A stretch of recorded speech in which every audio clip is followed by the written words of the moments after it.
No,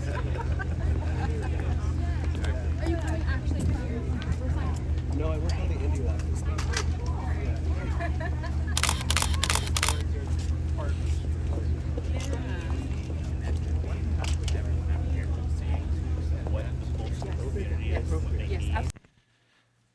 Good morning, ladies and gentlemen. I want to say a huge welcome to our distinguished guests to Desert Arc's press conference. My name is Damien Jenkins, and I'm the chair of Desert Arc's board of directors. We are honored to greet you at our Palm Desert campus on the ancestral tribal land of the Las Palmas Band of Cahuilla Indians. I am joined by fellow board members today. Please stand when I call your name. Dirk Watson, board treasurer. And past board chairs, Brooke Berry and Rob Anzalone.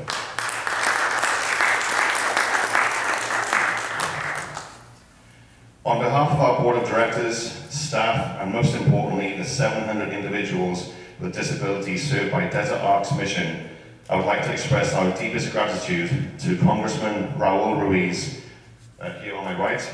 Welcome and thank you so much for being with us.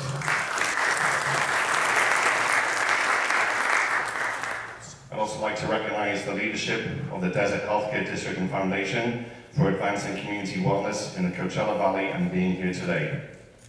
Please stand when I state your name. Chris Christensen, Interim CEO and Chief Administrative Officer. Board Member Dr. Les Zendel. Donna Craig, Chief Program Officer. Okay.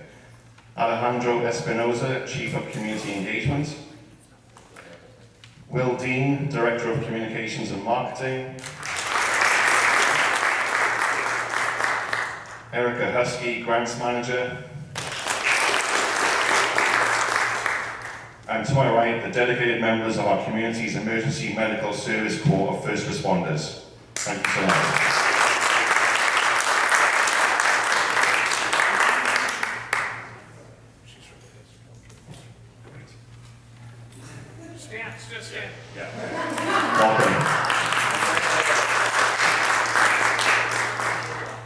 I am humbled to know, and I have the privilege of connecting this fine gentleman to Desert Arc a few years ago, and now to you today, the founder and CEO of Heart Vantages, and our moderator for this panel discussion of subject matter experts regarding the critical importance of automated external defibrillators.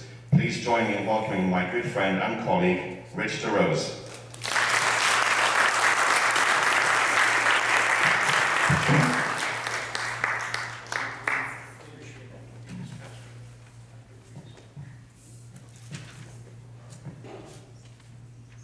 And a warm welcome as well to Mayor Karina Quintanilla, who's in attendance here today as well. Thank you, everyone. It's a privilege to be invited here and moderate this wonderful event. With the initiative of AEDs being placed in all the vehicles here at Desert Arc, generous contribution by the Desert Healthcare District and Foundation. But before I get started, I also want to bring to the front, if you don't mind, ladies and gentlemen, all of the fine personnel that have participated today, taken time out from their busy schedules as lifesavers out there in the community. I'd like to bring all of the personnel up here from AMR, Medical Response, Reach Air,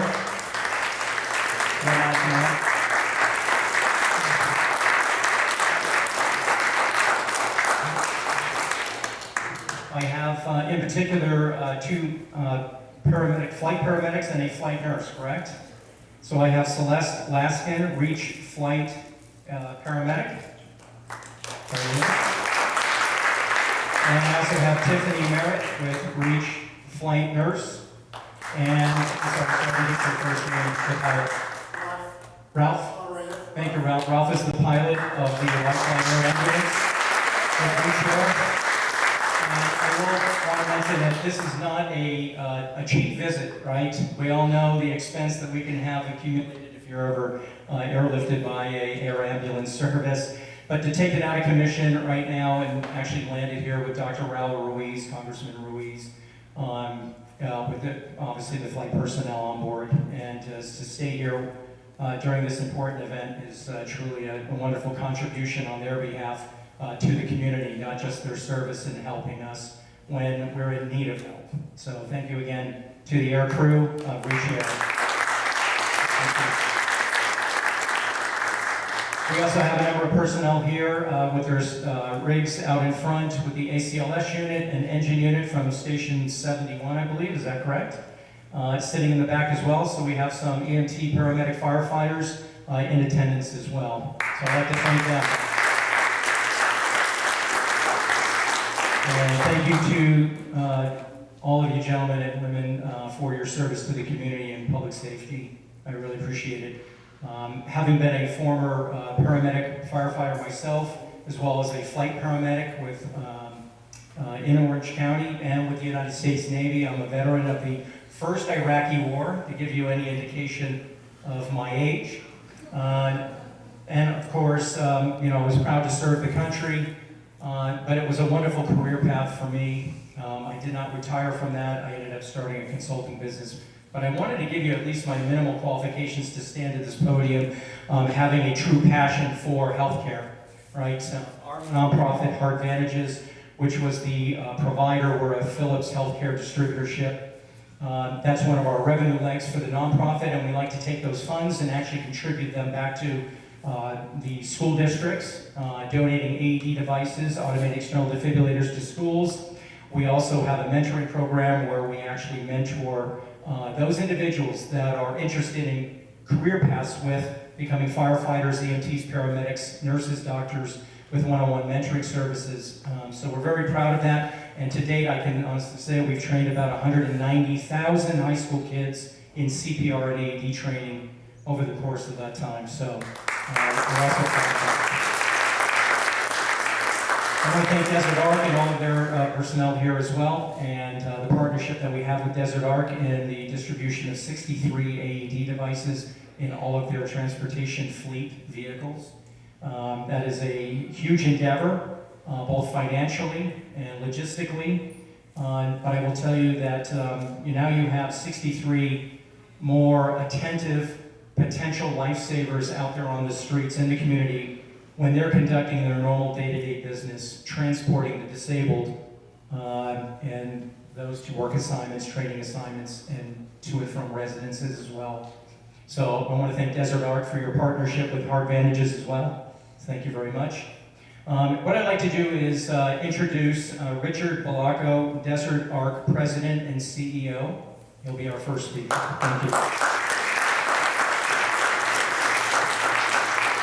Thank you, Rich. What a great day. What a landing, by the way. That was pretty cool. Anyway, thank you, Rich, and the Heartvantages, and our deepest gratitude to you, Congressman Ruiz, for your passionate support of Desert Arc's mission, and to our esteemed panelists and to everyone attending Desert Arc's press conference today to showcase the critical need of AEDs, automated external defibrillators, especially with people with disabilities. My thanks to our incredible board, some of them who are here today, thank you very much, and staff for organizing today's program, with special recognition to our clients, cafeteria, facilities, landscape maintenance, program, transportation, business services, and leadership teams.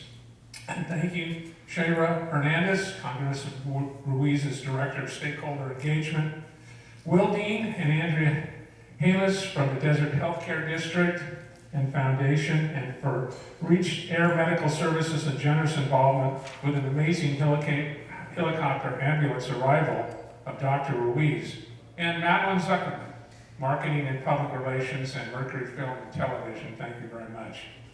Your belief in our mission to enhance the lives and create opportunities for people with disabilities is greatly appreciated. In pursuit of creating the safest possible environment for our 700 clients, adults with disabilities, Desert Arc purchased AEDs a few years ago for all of our program sites, followed by a pilot development of AEDs on 4 of our vehicles, supported by a grant from Bighorn Cares. Fast forward, we applied and received a generous, unprecedented grant from the Desert Healthcare District and Foundation to equip our entire transportation fleet with 63 AEDs. We have a big fleet here, folks. A lot of buses, a lot of moving vehicles. Based on the fact that people with disabilities may be at higher risk of cardiac issues, given their often medical fragility and vulnerability, Desert Arc believed it's imperative to have these life-saving medical devices on all of our buses, vans, and service vehicles as we provide daily, Monday through Friday, curb-to-curb, round-trip service, home and to return from programs and or for jobs for our clients. We have also invested in bus aids to accompany the bus drivers, to assist our clients and be on call in case of an emergency during transit. All of our staff are trained on the use of AEDs and are certified in CPR at first aid. We established a healthcare program over a decade ago, including 2 full-time licensed vocational nurses, generously supported by the Desert Healthcare District and Foundation and the Houston Family Foundation. We are duly grateful as is not funded by the state of California. Eugene, are you here? Stand up, please. Eugene is our nursing supervisor and has been the heartbeat of Desert Arc's healthcare program for 16 years, folks. 16 years Eugene has been with us. Many of our clients would not be able to participate at Desert Arc's vital programs without the ongoing care of our 2 LVNs. May is National Nurses Month, but Desert Arc celebrates Eugene and Valerie every day. Thank you to all of you for being here today, and I really appreciate your support. Thank you.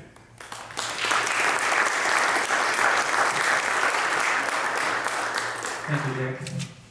All right, at this time, I'd also like to make another special introduction to Chris Christensen, Interim CEO and Chief Administrative Officer for Desert Healthcare District and Foundation.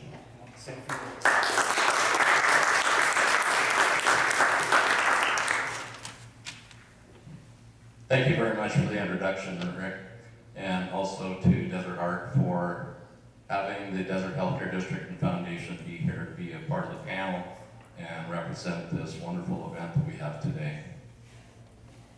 The Desert Healthcare District and Foundation recently awarded $291,000 grant to the Desert Arc to fund, staff, and the acquisition of 63 AEDs for its clients. For us, it was one of the easiest and most important decisions of the past year. Placing AEDs on buses and other vehicles that transport Desert Arc clients to and from their homes is a life-saving action in the event of an emergency. Sadly, it is a program that is not yet funded by the state of California. However, as a healthcare district whose mission is to achieve optimal health at all stages of life for all district residents, we value and deeply appreciate the work of Desert Arc. Serving hundreds of adults with disabilities each year, Desert Arc makes it possible for many of our most vulnerable residents to live, work, and socialize at their highest potential. It impacts many families across the Coachella Valley. In addition to AEDs, the district grant funds a licensed vocational nurse, their travel and personal protective equipment. An essential component of the grant supports its Desert Arc's board-certified behavioral analyst who provides behavior assessments and support plans for individual clients. All of these efforts combined fundamentally align with the healthcare district's strategic priorities and goals to increase equitable access to primary and behavioral health care in the Valley. We are honored to partner with Desert Arc and look forward to future opportunities to work together. Thank you.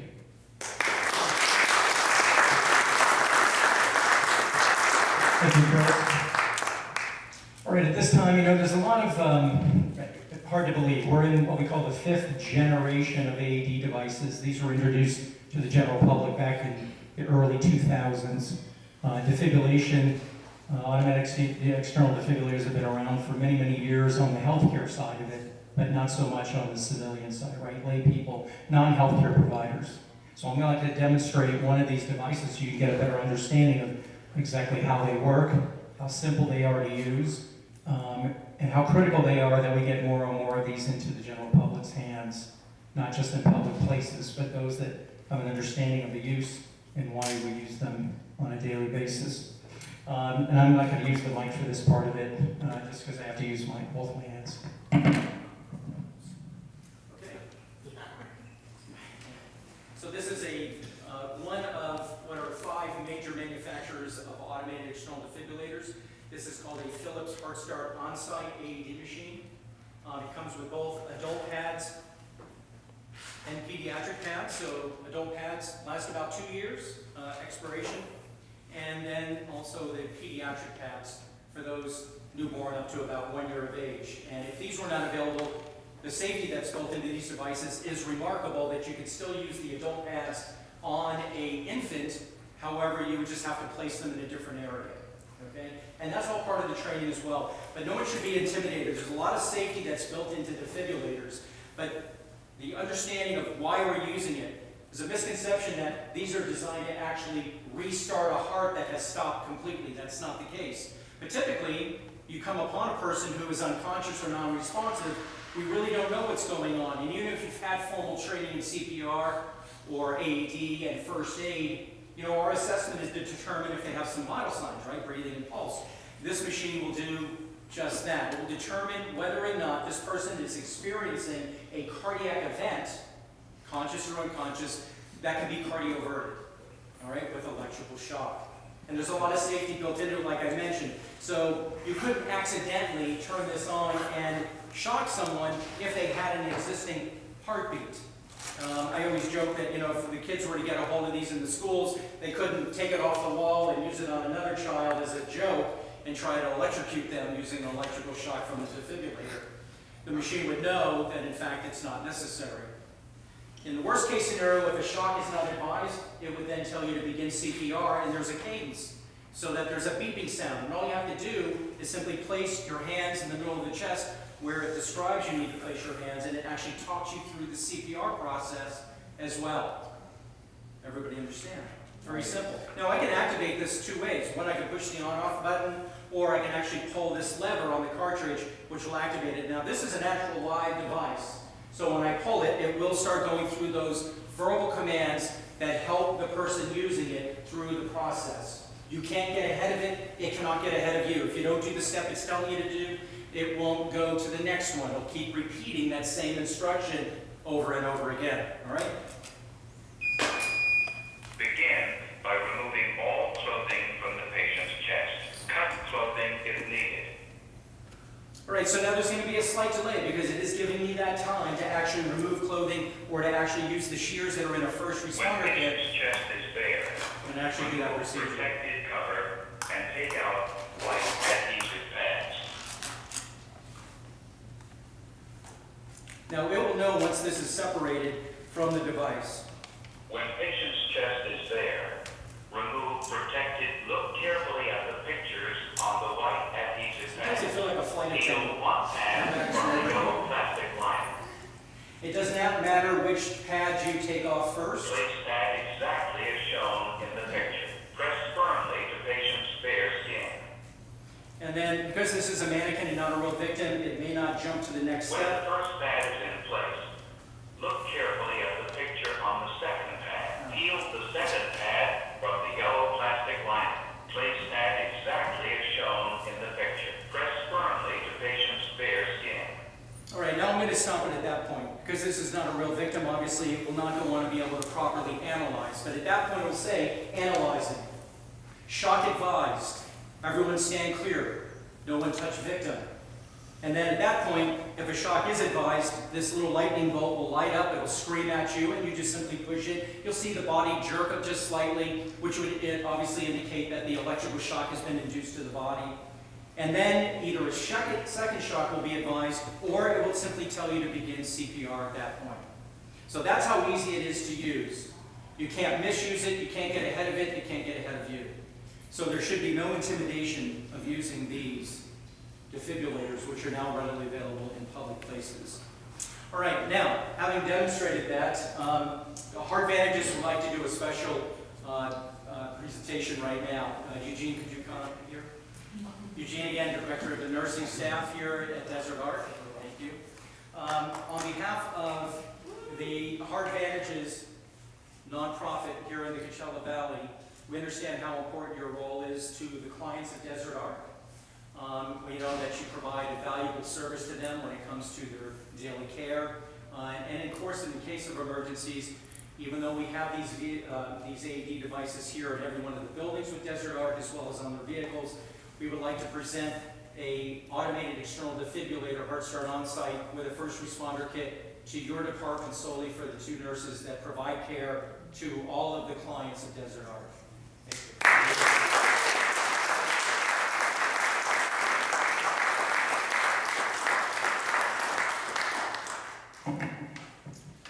All right, it is now my profound honor to introduce our panelists for today. First of all, and you saw what a wonderful entrance Dr. Raul Ruiz had. I know Doctor is a congressman, but coming from the healthcare field, and I know he's just as passionate as I am about patient care, right, and critical care especially, being an ER doc, that I like to refer to him as Doc. Thank you, Doc, for being here. Next to Dr. Raul Ruiz, we have Ricky Harvey. He's the fire captain paramedic for CAL FIRE, Riverside County. Thank you for your attendance.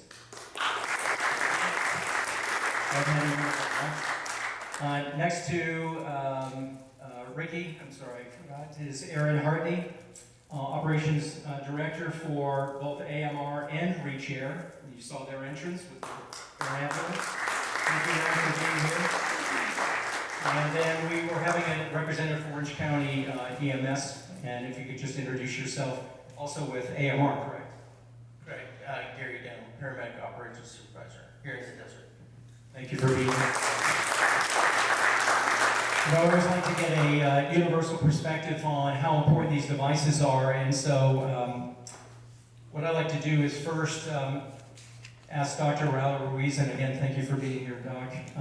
We know how important these devices are out in the general public. And let's see here, and I just had one question.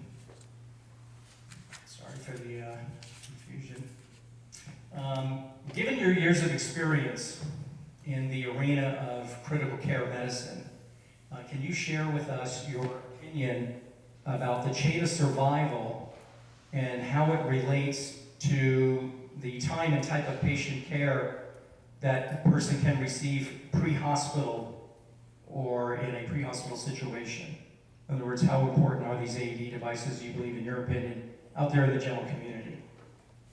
Would you like me to answer from here?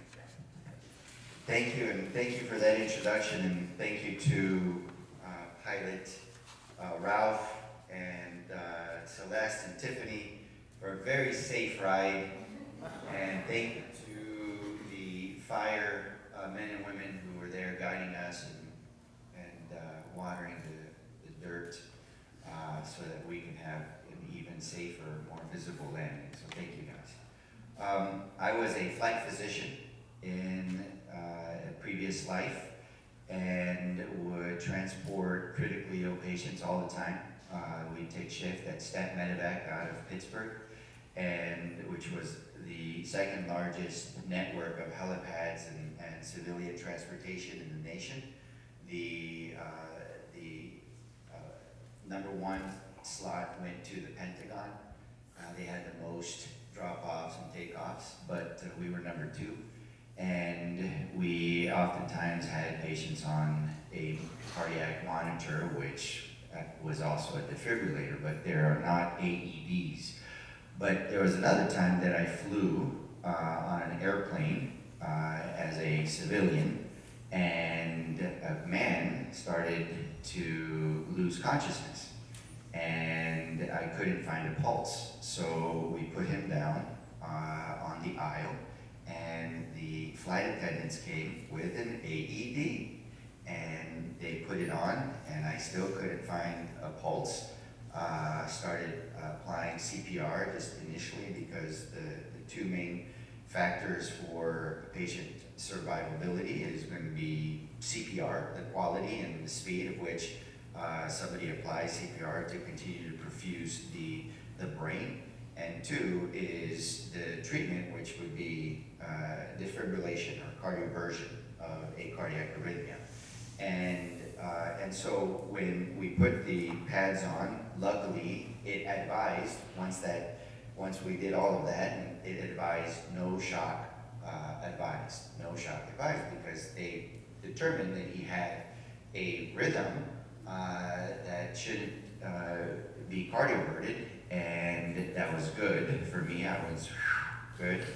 And so we just then identified the pulse and did all the other protocols that we needed to, but we had to have an emergency landing. And that was the first time as a congressman when I was on a plane that I responded to a plane emergency. But there's no doubt that the speed of which an individual can get the treatment of cardioversion or CPR, especially in an out-of-hospital cardiac arrest, is of vital importance. It can make the difference between life and death, and the quality of CPR can also make the difference between a person who is still cognitive functional, meaning that they can still have brain capacity, or they're going to be in a vegetative state. And so those are very critical issues. And so I know from firsthand experience that having AEDs at your sites in every vehicle is going to be a lifesaver. Perhaps maybe one day for one of your clients, but maybe the driver, maybe a bystander around the area, because it's for anybody around who it goes into a cardiac arrest or loses consciousness that needs treatment. And you just mentioned something vitally important, and that is these are what we call public access devices, right? That anybody can use them. If a Desert Arc vehicle were driving down the street and someone were to flag them down because of a cardiac event or some other issue that they're dealing with from a medical perspective, that they actually can gain board and take this automatic external defibrillator and use it on that person. Unfortunately, the Good Samaritan Acts protect all individuals involved from any type of personal liability from that. All right, I'm going to tee up this last question for you, Doc. Now that I'm given current research, when an AED is used within the first 3 minutes of the cardiac event occurring, the chances of survival can increase from what is currently an 8 to 10% survival rate pre-hospital to as high as 75%, maybe even 85%. For those response times to become a reality, especially in densely populated areas such as city buildings, large sporting venues, etc., we would need 38 million more public access devices just in the United States to achieve that goal of that quick 3-minute response to a device and back to the victim. High-rise buildings, we can go on and on and on. So my question is, to achieve these goals, do you believe there needs to be a little bit more attention to legislation requiring AED technologies in more public places, including and especially transportation agencies? Yes.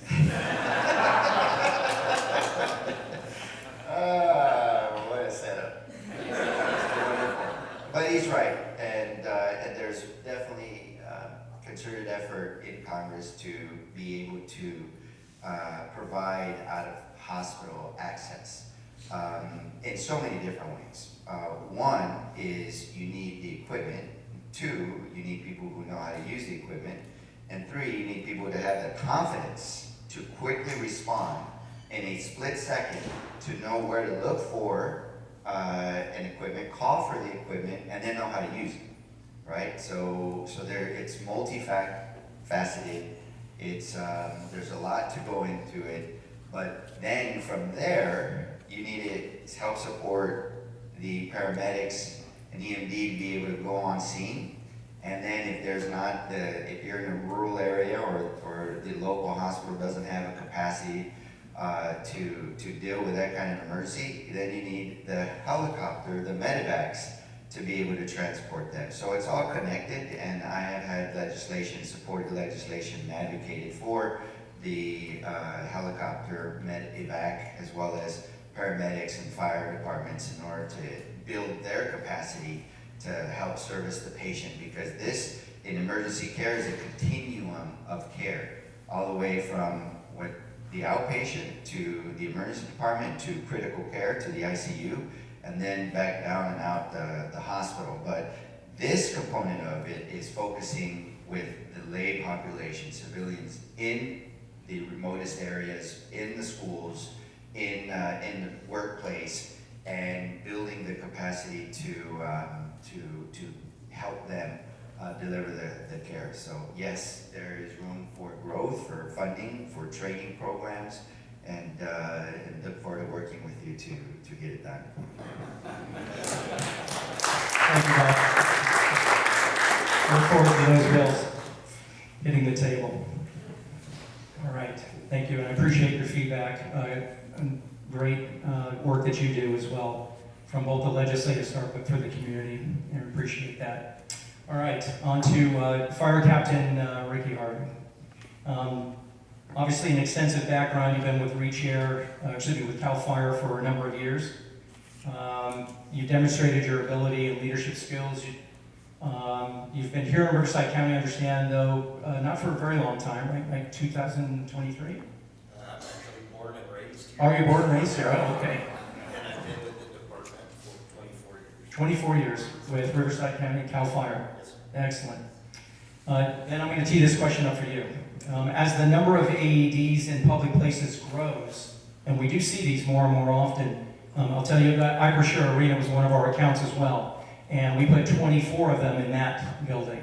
They're every 150 feet on all concourses. You know, they're easily accessible.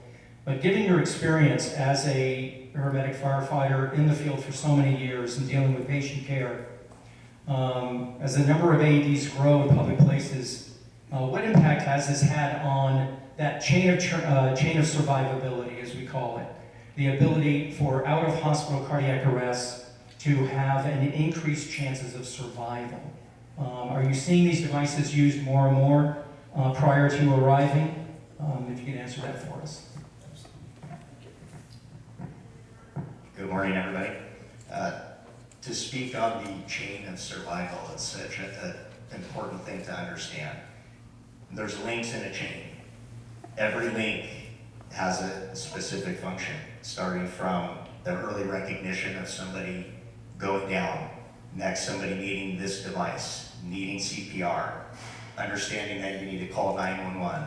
Once 911 arrives, then we can continue care. That transition of care is so important, and if it started early and quickly and all these components were activated when they're supposed to, then the outcome of the patient is going to be at the highest success. So if somebody has a cardiac arrest and they're late to have these items delivered, they may survive, but what quality of life do they have if they survive? So our goal is to have the public access, the early access, quickly having these devices available and services available so that we can provide the best care, the advanced care and the quality care that our patients are going to need to have a great chance of survival and a great outcome from the hospital. We had a recent event, just very recent. The Sheriff's Department actually moved to put AEDs in their vehicles, and during an event, the Sheriff's Department identified the need for an AED. They have them in their trunk. They grabbed it, they utilized it, and this individual was resuscitated and walked out of the hospital only days later. We actually recognized this group a few days ago, and just a great experience, and it's great to know that these devices can save a life. That access is so important. They have to be in all of these various locations in order for it to be successful. When you need these devices, it's unpredictable. I was on a golf course recently, and an individual was defibrillated with one of these devices at a golf course. By the time we arrived to the patient, he didn't even want to go to the hospital. He actually was against going to the hospital because he felt fine. It actually saved his life and reversed him from this lethal heart rhythm that he was in, and with some convincing, we were able to get him to go and be seen.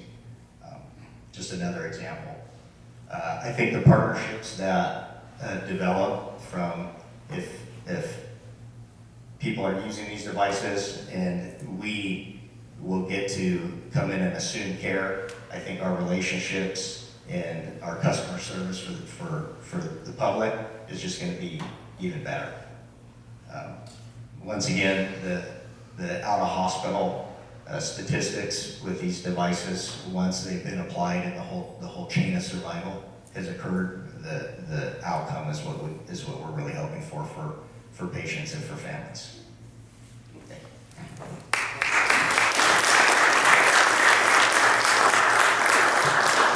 Thank you so much, Captain. Now down to Aaron, again, Operations Director for ReachAir and AMR. What a great partnership that is. American Medical Response nationwide, one of the largest, if not the largest, EMS transportation company in the country. And I know Aaron has a great responsibility with dual roles there with each agency. So I'd like to just give you the opportunity to give just a brief background about your experiences with ReachAir and AMR, and any personal stories in relation to the AED devices, obviously, that your employees and staff use on a routine basis. Thank you for that. Good morning, everyone. So Aaron Hartney, Director of Ops for ReachAir and AMR. Happy to be here. Thank you, Congressman, for the invite. I think, to echo what the Congressman said, as well as Captain Harvey, the chain of survival, there's a lot of complexity to it. And really, in any injury or disease process, efficiency is your friend. So the more efficiently that we can not only start the process of first response, but also initiate CPR and get defibrillation on board, really does have an impact. I think a lot of times we're pretty good about community education to sidewalk CPR, hand-to-hand CPR, but a lot of people might not fully understand that that's often just a bridge. It's a bridge to electrical intervention, which is exactly what this platform, this AED platform does. And then I want to tag off of a couple statements Captain Harvey made just with sort of the complexity, not only in that initial chain, but everything else that has to go right after that. So we have first response in the room, we have hospital partners in the room, flight, EMS, and I think a lot of people look at us as, okay, the fire engine's on scene, the ambulance is on scene. That's sort of where the visibility stops. But there's a whole lot of other links in that chain that have to go right through collaboration, through good agency partnerships, good communication between agencies and transitions, ultimately to definitive care, whether that's via ambulance, whether that's via helicopter, but getting to that surgical intervention. So, I'll pause there and just thank the agencies in this room for the collaborative partnerships that we have and being able to effectively do that on a daily basis. For AEDs in the public arena, I'll say that when I first started in the fire service, sometime back, we did not have AEDs on all of our fire engines. And to see us get to a place where now certainly the engines have it, but we're seeing them out in the community, absolutely has an impact to survivability and quality of life.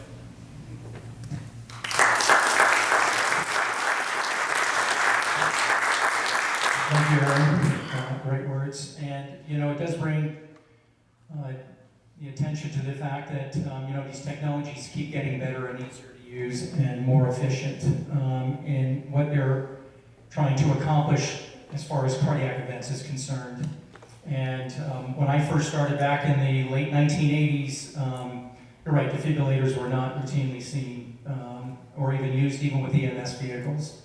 And I can't tell you how many times I got to the scene of an incident myself personally on a professional level, and you've got 10, 15, 20 adults standing around and nobody's doing anything. And for every 1 minute that goes by, you're losing about 10% of your viability. So if, even though we shoot for very quick response times here in Riverside County, and in particular in the Coachella Valley, 4 to 6 minutes is not unreasonable, but if it takes 8, 10, or 12 minutes to get to you, how viable is that person? No matter what type of advanced life support they receive from that moment moving forward, all the way through to the ER docs that are treating them as well, right? Almost zero. Very frustrating for me. And so to see these devices more and more out there in public is very exciting. And we do need a lot more. We see fire extinguishers everywhere. We see first aid kits. We have a lot of training that goes on through American Heart Association and Red Cross, but yet we need more ND machines. And so this initiative at Desert Arc, and with the cooperation and funding through Desert Healthcare District Foundation, is tremendous. What a huge impact it's going to have here in the Valley. And then lastly, I know coming from a veteran as well of the EMS world, if you could just share maybe a unique true life save story using defibrillators. Sure. Good morning, everyone. Thank you for having me. Being in EMS for now 30 years, and working along with Captain Harvey and working with the Cal Fire Partners here in the back on different calls here in the county, especially here in eastern Riverside County, I've been able to see and witness and participate in calls where the AED was applied. One instance was at Agua Caliente during a bodybuilding event where a bodybuilder went down into cardiac arrest. Our EMT on site was able to recognize that this person had a medical emergency, applied an AED, which it advised to shock the patient. He shocked him once, and the patient regained consciousness and was transported to the hospital and went home.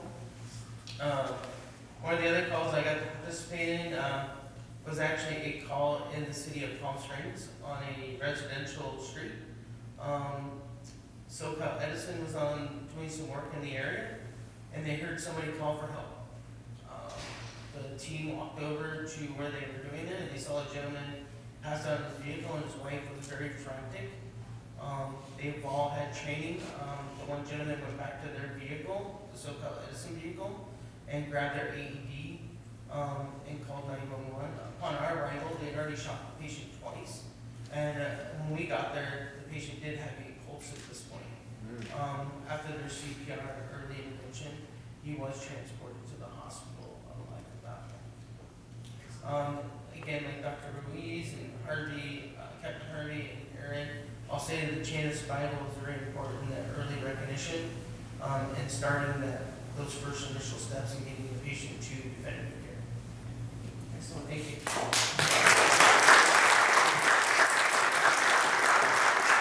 All right, thank you, panelists. I appreciate your feedback and your honest responses to some of the questions and your personal experiences with the technology as well. And at this time, I believe Congressman Raul Ruiz has a couple of presentations to make as well.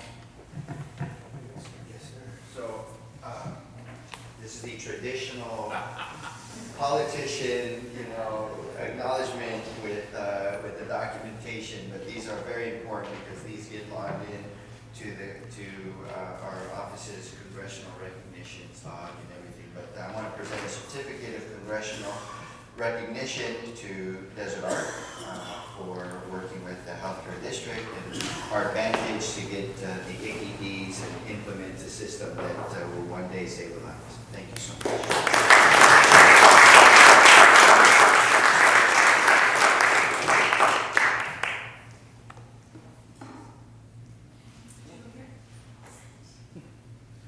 We have something for you. Oh. Reggie or Sarita. Reggie, want to come up, and Sarita too? We have a little something for you to take home. So this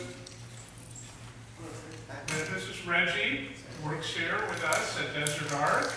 There's been a client, and Serena, who is also in charge of all of our programs, state programs here, etc. And so with that, our clients made you a little thank you card. So it's a handmade one, not purchased from a store. And it's just a little something we like to do here at Desert Art for those who always help us here. Awesome, thank you so much.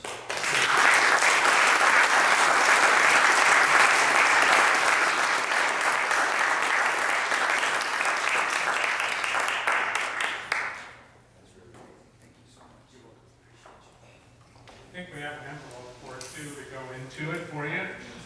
So, yeah, little did you know you're going to get something that didn't fit in your pocket.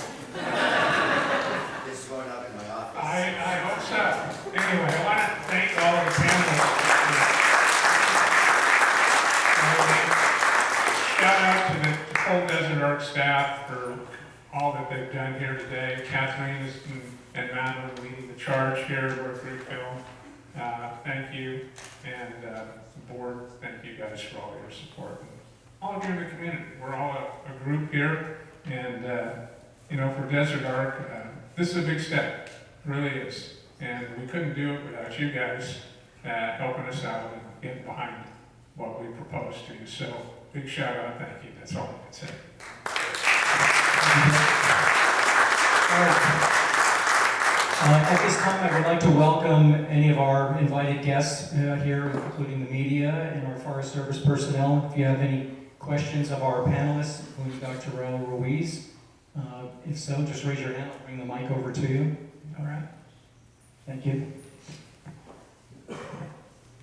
Thank you for your presentation. Having been not formally trained in CPR and these machines, I certainly would like to do that.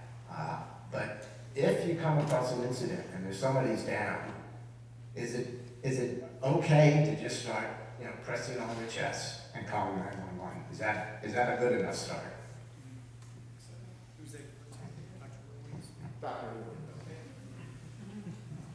So the CPR protocols have been evolving ever since I've left my residency training, and one of the things that they found out was that applying the CPR as quickly as possible, even without rescue breaths, have a higher chance of survivability. Because every time you pause CPR and to do a rescue breath, there's a latency to perfuse the blood once you start CPR again. And so the most important thing is to keep the blood flowing to the brain.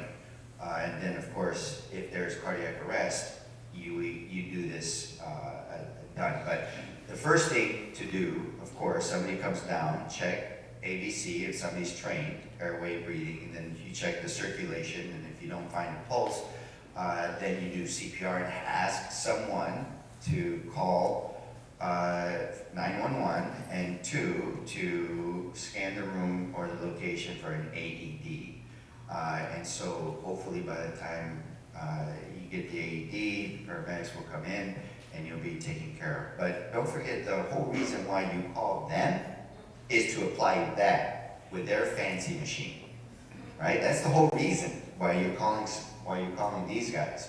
So you help them by getting to the patient sooner by applying one of these to the patient, and then they are going to remove that one and then put their more expensive, fancier machine on, and to continuously monitor the rate while they transport the patient. Is that correct?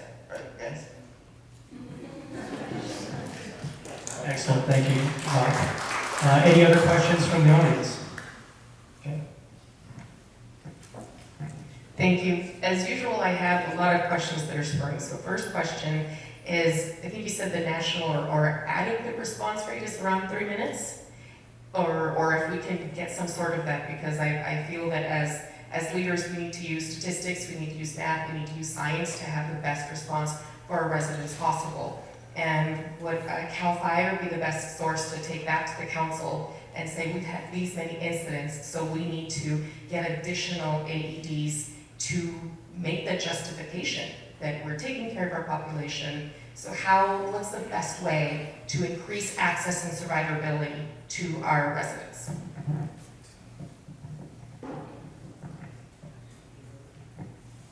Thank you. Great question.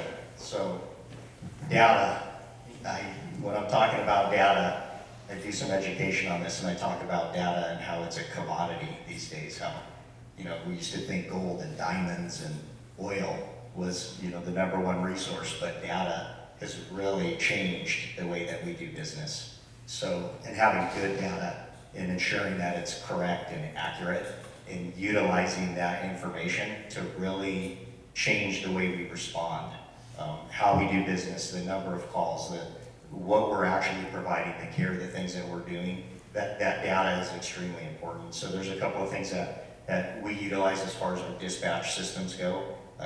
We analyze that data. We have an electronic patient care report form, which is another item that we use, and we pull the data from that, and it indicates what we're doing. And it shows things that maybe what we're not doing and where we need to make improvements. So a lot of what we do these days is really data-driven EMS and decisions to really bring the accurate information. Anecdotal information or the way somebody feels. It used to be, the way that we did business, but now we have the ability to prove what we're doing and to show accurately what we're doing and how to improve and how to provide better service. In terms of the city, for preparation, I don't think there's anybody that really is looking at, the data's there, by the way, but you just have to have somebody to pull it in together. That would be a great research study with the emergency medicine residents out of Desert Regional or Eisenhower Health to conduct a Coachella Valley-wide response time with the different calls and times of arrival. The data's there, it's collected. It's just a matter of pulling it in. And I wouldn't be surprised that the more rural, remote areas, areas that are further away from fire stations or AMR docking areas are lag more time. Now, and there is some national average statistics, but what we do here is very different than what you do in the middle of the Kisatchie Forest in Louisiana. And I bring that up because that's where my wife grew up, so I just pulled that out. But it's very remote there and it's very hard to get to. So there's different ways that you can get that information. Okay, thank you, Doc. Any other questions from the audience? For any of the panelists on either side of the tables? Okay. And did you have one? No? It was that. Okay. All right, I want to thank, this ends the press conference. I would like to thank everyone for being in attendance. I do invite all of you as well to feel free to come up and ask any questions, maybe in private with the panelists.